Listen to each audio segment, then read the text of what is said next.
Yo mga idol, kamusta? Sports Talk PH nga pala. Ang banat ni Mayweather, pag-usapan natin yan mga idol. Ngunit bago ang lahat ay huwag kakalimutang mag-subscribe at i-click ang notification bell button for more sports talk. So alam nga po nating lahat na ang Trilain Manila 2 ang mainit na pinag-uusapan ngayon sa Philippine boxing.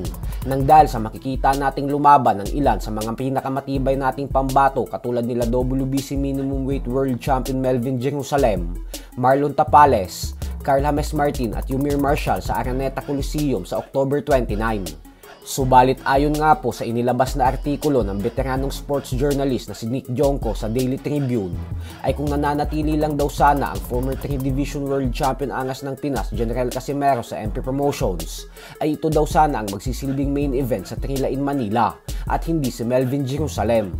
Hindi naman daw kasi natin maikakaila na kahit nasuspindi ng 1 taon si Casimero ng Japan Boxing Commission nang dahil sa pag-overweight nito sa huling laban niya kontra kay Saul Sanchez, ay nananatili pa din itong popular sa mga Pinoy boxing fans. Subalit sa kasamaang palad umano ay dahil hindi pa rin nagkakaayos si Casimero at ang presidente ng MP Promotions na si Sean Gibbons. Kaya wala itong magagawa kundi mag-antay na matapos ang 1-year suspension sa Japan bago siya tuluyang mabigyan ng laban ng bago niyang promoter na si Koki Kameda. Pero kung hanggang ngayon daw sana ay nasa ilalim pa ito ng MP Promotions, ay posible umano na isa na ngayon si Casimero sa pinakasikat na boksingero sa buong mundo at patuloy na kumikita ng milyon-milyong dolyares. Ganun pa man ay ibinunyag naman ni Nick Jonko na nakipag-usap daw siya kay Sean Gibbons at sinabi umano ni Gibbons na nananatili pa din daw na bukas ang kanyang pinto at handang tanggapin si Casimero kung sakaling magdesisyon ito na bumalik sa MP Promotions. Pero syempre alam naman nating lahat na ang kondisyon ni Gibbons ay kung babalik si Casimero ay dapat hindi na daw nito kasama ang kapatid nitong si Jason, bagay na napakalabong mangyari.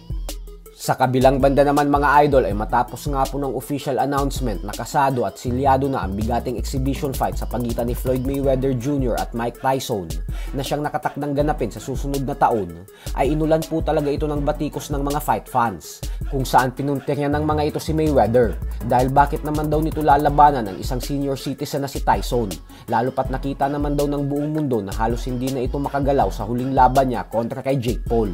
At dahil dyan ay agad bumanat si Mayweather at sinabing inggit lang daw ang mga bumabatiko sa kanya at hindi niya naman daw masisisi ang mga ito kung bakit nagagalit sa kanya kasi kahit sino naman daw ay sasama ang loob dahil kahit retirado na siya ay patuloy pa din siyang kumikita ng limpak-limpak na milyones. Tapos di hamak umano na mas malaki pa ang kinikita niya kumpara sa mga aktibong world champions ng boxing. Kaya naman mensahe ni Mayweather sa mga kritiko na ipagpatuloy lang daw ng mga ito ang pagbabatiko sa kanya kasi kayo lang naman umano ang nagpapayaman sa kanya. So hanggang dito na lang po muna tayo mga idol.